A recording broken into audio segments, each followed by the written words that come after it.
Food Clusterraren batzar nagusiarekin hasiko gara gaur. Enpresa elkartuen arteko topaketa eta produktu dastaketa antolatu baitzituen. Aste honetan Bilboko Euskalduna jauregian egindako Bermeo Tuna Forumaren laburpena ikusiko dugu albistegian. Jarraian Aramara joko dugu, Urreta Bizkaia loretxeak landareak eta zuaiskak merkaturatzen ditu. Eta 50 urte baino gehiago daramatza gure lorategiak eta balkoiak alaitzen. Amaitzeko Getariako antxoa eguna laburbilduko dizuegu. Arrantzaleak jotake ari dira oraindik ere antxoaren arrapaldian.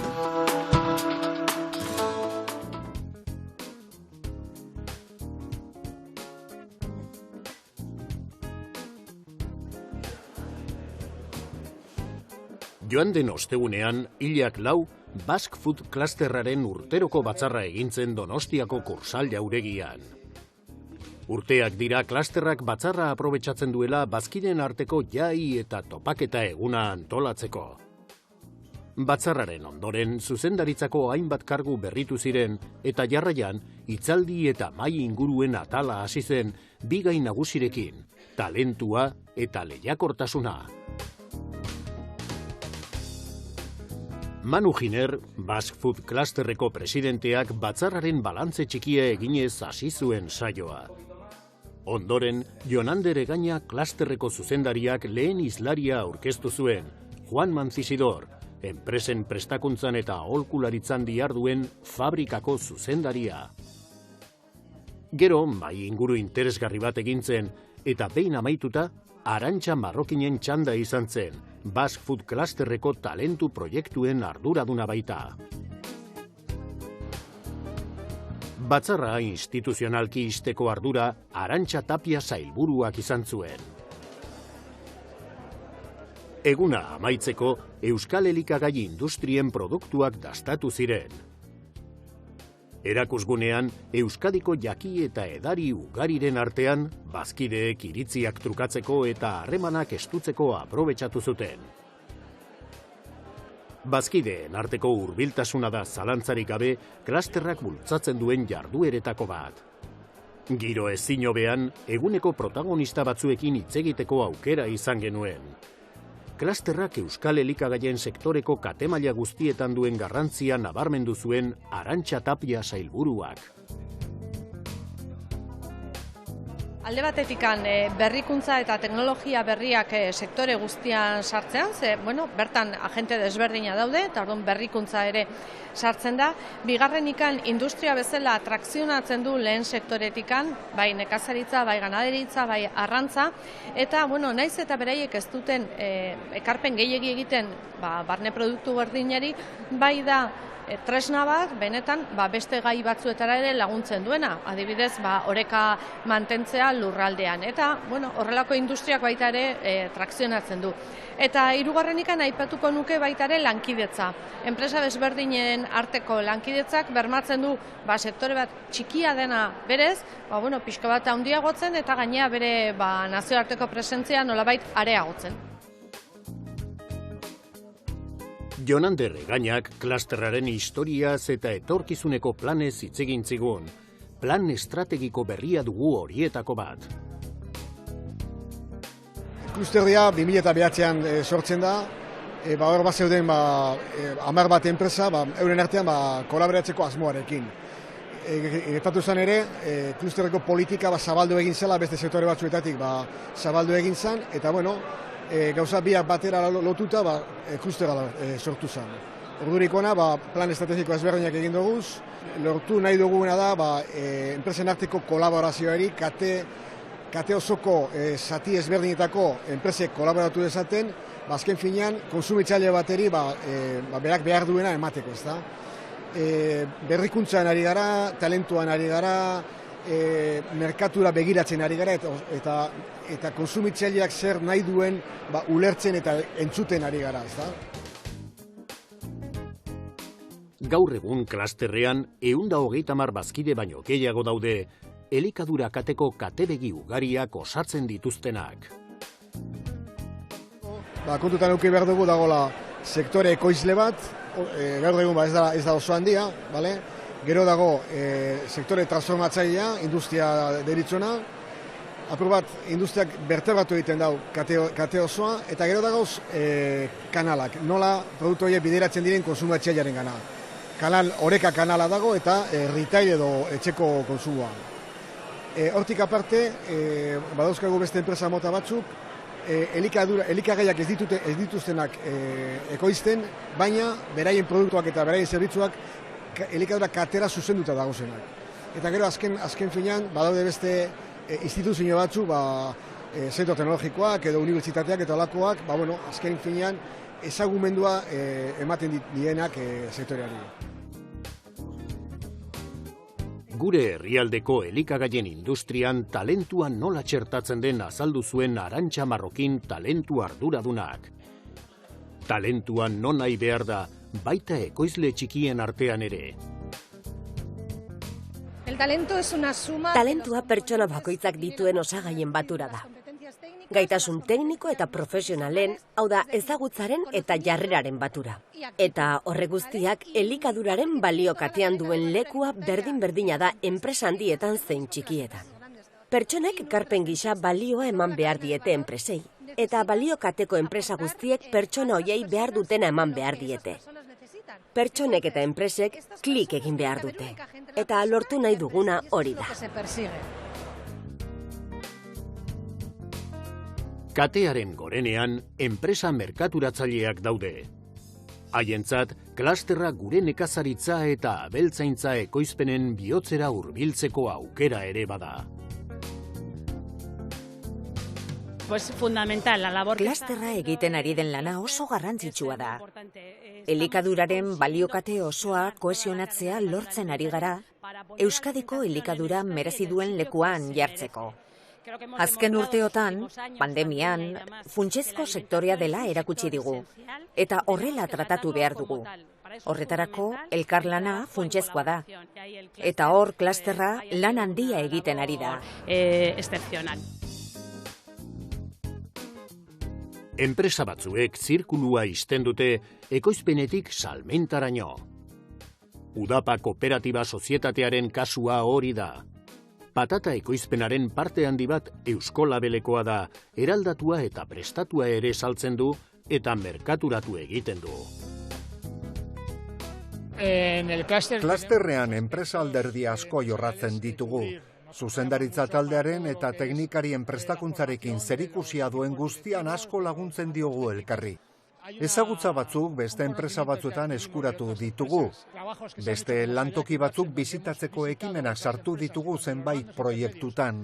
Horri esker, erdi mailako zuzendariek eta teknikariek beste enpresa batzuetako maila bereko arduradunak eta teknikariak ezagutu dituzte.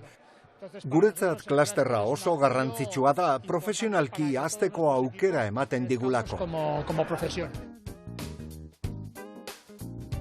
Elikadura kateak funtzio publikoa betetzen du askotan, eta horregatik segurtasuna nahitaezkoa da. Euskadin Elika Fundazioa arduratzen da horretaz. Elikagaien segurtasuna uste dut nahiko nabarituta daukagoela eta barneratuta gure sektoreak. Horretaz ez da negoziablea, edozein elikagai izan behar da segurua pertsonentzat, eta beti gaoz bebai gogoratzen eta beti kontuan eukin behar da hori, baina sektoreak eta kate osoak nahiko argi dauka hori bermatu beharra dauela, eta holan da momentuz eta holan izan behar da. Basque Food Clusterren urteroko batzarra arrakasta handiz amaitu zen, eta 130 enpresak baino gehiagok euren arteko harremanak estutu zituzten helburu berarekin, euskal elikagaien sektorea askoz lehiakorragoa izatea. Kalitatea eta jasangarritasuna giltzarri dira, talentua zahaztu gabe noski.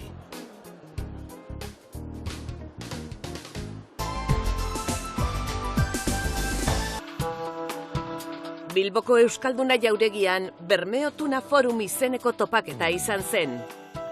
Bertan, atunaren harrapaketa jasangarrian aurrera egiteko bidea erakutsi zuten. Jarraitu beharreko estrategiak sektorearen baliokate osoaren inplikazioa behar du. eta mundu osotik etorritako adituek erronkei buruz eztabaidatu zuten. Ignacio Serratz dugu Bermeo Tuna World Capitaleko burua eta foroaren garrantzia azpimarratu zuen. Gaur hasi dugun bideak helmuga bakarra du, atunaren jasangarritasuna. Eta atunaren jasangarritasunari buruzko akordioa hemendik aterako da sinatuta. Eta bihar Bermeon hirien arteko ituna izango da. Ezinbesteko bi urrats.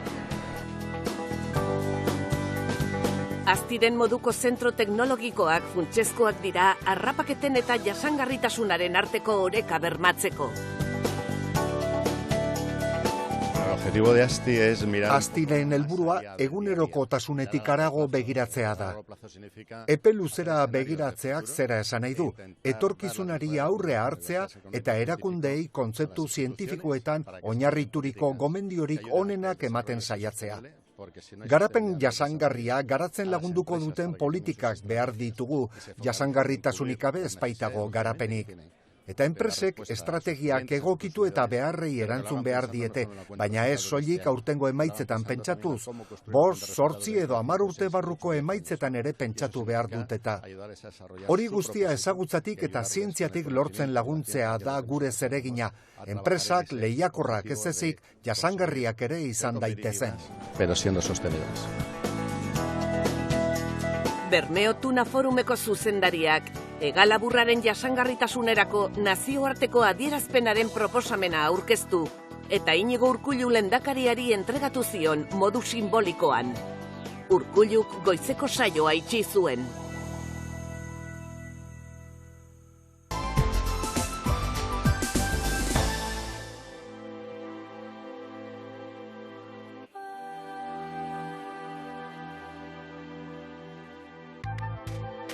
Gipuzkoan, Aramako herri txikitxoan ordiziatik oso gertu, Agerre baserria dago.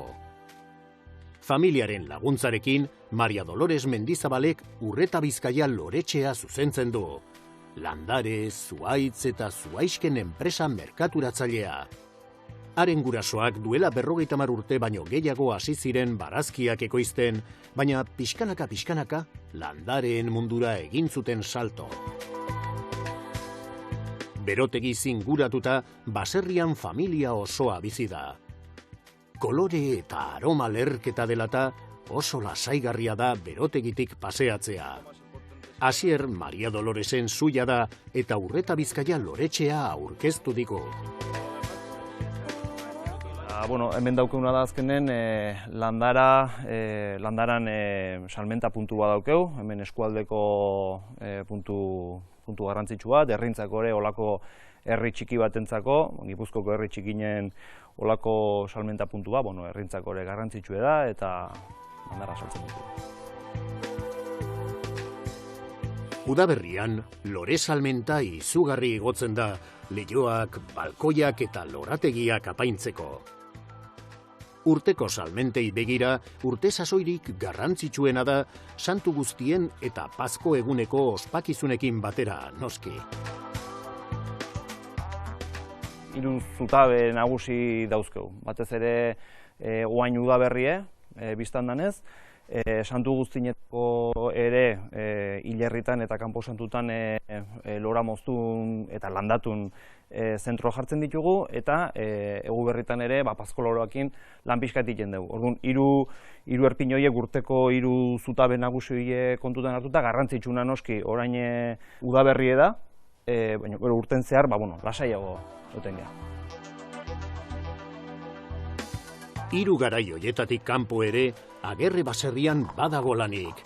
Landareak zaindu eta mantentzeko denbora behar data, argitasun eta ezetasun baldintza egokiei eusten saiatuz. Berotegi hau daukeu prestatuta, esapaiek irikita izten ditugu temperaturaren arabera, itzalak ematen ditugu, eta gero batez ere, hori da azkenen landareak gustoa eundadin bere ingurune honetan, eta gero dauzkeu mai batzuk, mai hauetan manta batzuk jarreta dauzkeu, eta horiek bust egiten ditugu, ez gehiegi, putzu egin gabe, baino landarak ere bere behar duten elikagai hori hartu dezaten manta hauetatik. Bezeroek landare eta zuaiska ugarien artetik aukeratzen dute, baina beti daude gehiago saltzen diren barietateak. Bi bezero mota edo bereizu ditzakegu. Batetik lorategi, kanpoko lorategi dauken hori, horientzako arbustok eta bai badauzkula, baina gehien bat pixutako, balkoietako jarrinenetan jartzen dien landarak. Orduan, gehienak eta klasikok esan dezagun, jedrak, jedra da txintxilikatzen den baridade hau, eta gero izango genituzke, familikoa dan geranioa. Hoie die, gehien bat, mundu guztik ezagutzen dituen, jedra eta geraniok. Dauzkeu baita ere diplademiak, dauzkeu begoniak, kolore ezberdinetako, ikusten duzuen bezala, mota bakoitzetiken, kolore anistasun handie daukeu. Dauzkeu alegriak, horiek ere mundu guztik ezagutuko ditu, lora oso politxe ematen duen landare txiki horiek, margaritak, eta gero ikusten duzu tartekatuta, esan deten bezala, arbustok, ezta, azerrak, adibidez, edo petuniak, surfiniak, eta, norberak nahi dona, azkenen egokitu jengeak guk eskaintza zabala daukegu, baina zer berezie eta konkretue behar izan ezkeo bezerok, lortu jenda eta ekartzen da. Esan dezagun nik uste oso eskaintza zabala daukegula. Azken bolaran eta gainak urtetik urteak geroz eta gehiago ekartzen duen landara mota diplademia da. Ikusten duzue, kolore ezberdine dauzkeu, gorrik, arroxak, txurik, neurri ezberdinek, hemen txikigok, eta gero ikusten duzue ze landare derrak iten dien.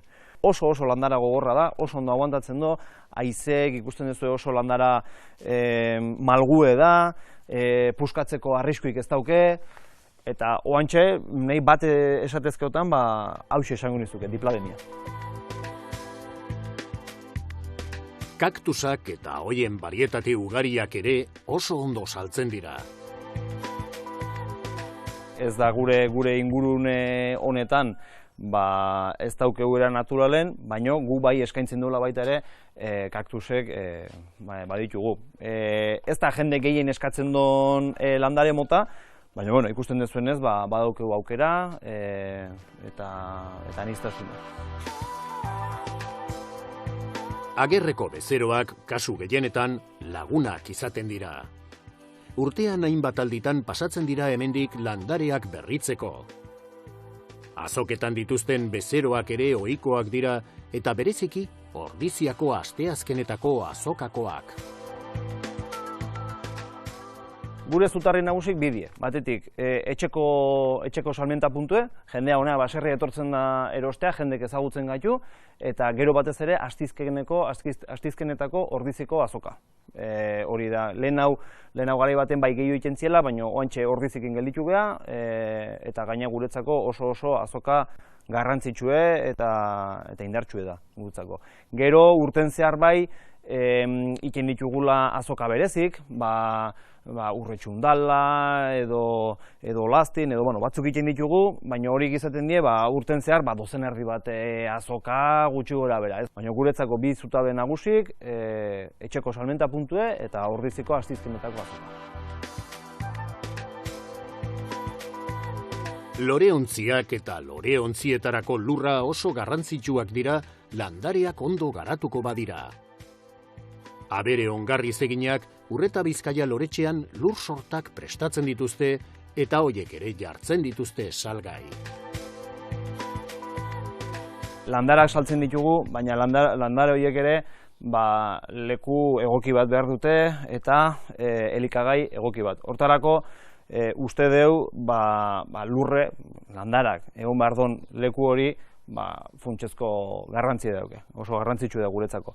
Orduan guk hemen etxen lurre prestatzen dugu, ez da bakarrik landara saltzen duela, baizik eta lurre prestatzen dugu. Baratzako lur vegetala, turba pixka batekin hasten dugu, eta etxen behorrak eta asto dauzkeu, eta hoien simaurrekin ongarritzen dugu. Orduan hemen daukegu nasketa bat, turba, batzako lurre eta simaurren nasketa bat, eta hau da saltzen deuna, eta jende gainaz asko baloratzen eta estimatzen duen produktu bada. Guk lurre bezerok eskatu ezkeo lurre saltzen deu, baina baita ere badaukeu jendek iaztiken baliabideik, etxen baliabideik edo lekurik ez palin badauke, jendek bere jardinerak edo lorontzik ekartzen ditu etxetiken, iazko lur zarra kentzen diogu, eta landare berrie bere dagokion lur egokionekin aldatzen dugu. Landare zinguratuta lan egitea plazer handia da Agerre familia osoarentzat.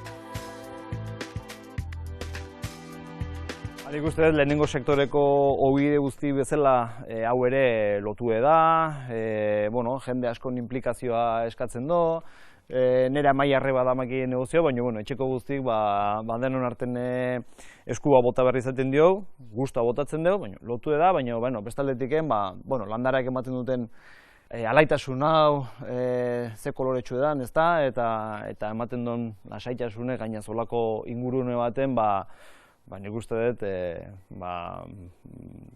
pozgarri edala eta asebetetzen duen gauza badala, eta negozio oso politia. Landareak zaintzen egunero jartzen duten grina, loreontzi eta jardinera bihurtzen dira begien gozagarri. Egiten duten lan handia 50 urtek baino gehiagok bermatzen dute.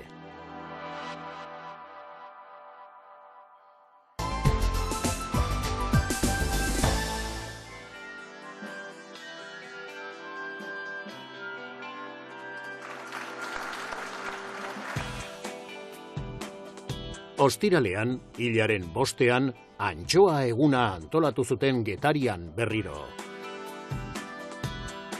Egun horretan Euskadiko basurako sektoreak bere jarduera aldarrikatzen du, garrantzi handikoa baita gure portuetarako. Goizean goiz beraz, ospakizunetarako hasi ziren prestatzen getariarrak. Portuan ospakizun eguna izan arren, basurako arrantzontzien joan etorria etengabea zen. Bien bitartean, saregileek aurreko eguneko sareak konpontzen ari ziren, sektorerako funtsezkoak direla erakutsiz. Arrantzaleentzat arrantza badago, ez dago jaiegunik. Gaur festa da hemen, baino itsasoko gorabehera ez da festakin ibiltzen.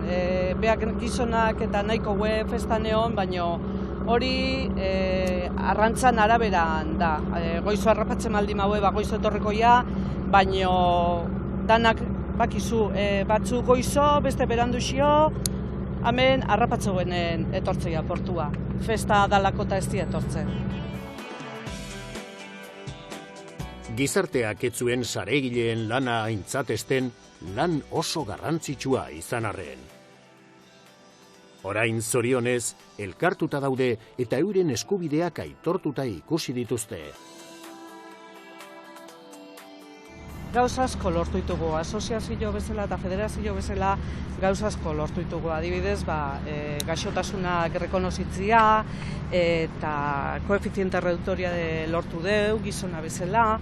Eta hori, lana oso polita da eta ni gustu etortzen naiz. Ordu asko sartu berdiagoan udaberrin, baina polita da. Getariako arrantzaleen kofradian, harrapaldiaren datuak aurkeztu eta sektorearen egoera zitzegin zuten kazetariekin. Agintariak antxoen eta Euskolabel zigiluaren ondoan fotografiatu ziren, kontsumitzaileei aditzera emateko produktu ona dela eta gure arrantzaleek arrantza tresna jasangarriekin harrapatzen dutela. Eguneko ekitaldi nagusiak Getariako Balentziaga museoan izan ziren. Bertan, Bittor Orozek aurtengo harrapaketaren datuak laburbildu zizkigun. 6 milioi kilo lurreratu direla gure portuetan. Hoietatio 3,2 milioi kilo dira gure arrantzuntziek, gure flotak lurreratu dituenak. Esan hoietatio batazbesteko prezioa 1,87 euro kiloko dela, eta valorazio positiboa egiten dugu. Valorazio positiboa egiten dugu, zatio, iazko datuekin alderatuta, iaz 3,9 milioi kilo zeuden lurreratuta garaiontarako, eta prezioa zen 1,08 euro kilokoa. Hau da, bai prezioz eta bai kopuruz asko haunditu da, eta egidan horrek asko pozten gaitu gure sektore eta gure portuak bizirik daudela adierazten bai digu. Eta Eusko Label zigiluak bi helburu nagusi ditu. Bat, gure arraiari balio erantzi ematea eta gure sektoreari ekarpen positibo bat egitea, baina egia da, helburu hori baita lotuta dagoela lehen helburuarekin. Eta lehen helburua da gure kontsumitzaileek jakin dezatela Eusko Labelekin identifikatu dagoen antxoa, dala gure antxoa, gure portuetan lurreratu dena, eta bai kalitate ezaugarri altuak dituenak. Horregatio, nik dei bat egiten diot gure kontsumitzaileei, eskatu Eusko Label antxoa gure arrandegietan, Eusko Label zigilua daramanak dakizulako ziur, dala hemengoa, dala gurea, eta dela kalitate goi mailakoa. Antxoa gure kostaldetik oso gertu arrantzatzearen alde onak azpimarratu zituen Miren Garmendia Opegiko presidenteak. Antxoa hain gertu egotea gure portuetik, suposatzen du gure itxasuntzientzat eta arrantzaleentzat gastu gutxigo gasoian. Gasoia da gastu importanteena gure arrantzaleentzat. Bestalde, hain gertu egonik eta antxoa hain delikatua den arrantza edo arraia bat izanik, beti joaten dire deskargatzera gertuen dagoen portuetara. Gure portuetan antxoa egoteak, suposatzen du gure erosleentzat beste portuetara ez joan behar izatea, eta gure lonjak eta gure arrantza portuak badaude ekonomiaz beteta eta lanez beteta. Bueno, esaten dute arrantzale batek itsasoan suposatzen du lehorrean 5 baino gehiago langile. Zergatik zeren, bueno, arrai hori gure portuetan etortzen dana, gure lonjetan deskarratzen bada, gure kofradi, gure lonjak dituzte bere langileak. Bestalde, gure eroslea, gure lonjetan asentatuta daudenak ere, ez daukate kanpora joan beharriak arrantza hori edo arrai hori erostera. Ekonomia ere bai mugitzen da. Merkatua berreskuratzeko hasi ziren antxoa eguna antolatzen. Geldialdi biologikoak gure flota behartu zuenean lana bertan bera uztera. Eta aurten tokatzako nola ez, orain dela 20 urte, gure kostetan sortu zen hondamendi hori, eta nola baita arrantzaliak eta asti eta arrantzazailea jarruaritzakoak konjuntamente zela nintzen, eta pixka rekonozimentu puntu bat, sektore horrei bai. IRC enpresa sareetan eta soketan aditua da, eta jaso zuen aintzatespena saregileei transmititu zien. Bien bitartean, saregileek erakustaldia egin zuten esparruaren barruan. Baina unerik hunkigarriena, pertsonei, administrazioei eta erakundei egindako omenaldia izan zen, Prestixek eragindako Marea Beltzaren 20. urteurrenean. Izan ere, gogotik lan egin baitzuten ondorio tragikoak minimizatu nahian. Eusko Jaurlaritzak, aztik eta arrantzaleen kofradiak merezitako aintzatespena jaso zuten beraz, orduan egindako lanagatik. Eusebio Arantzamendi, Ondarroako kofradiako presidenteak, egun gogor eta beltzaiek gogoratu zituen.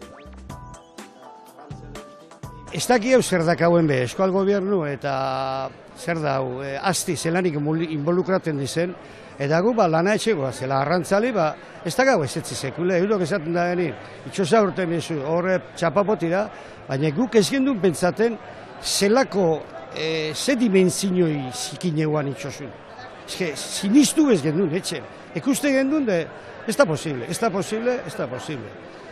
Gauza itzala, gauza zikine benetako. Baina einen bizan da hor ez dakau. Danok arrima eta lan bide hon bat etxe. Salvatore Deuna abesbatzak eman zion amaiera ekitaldiari, nola ez, boga-boga abestuz.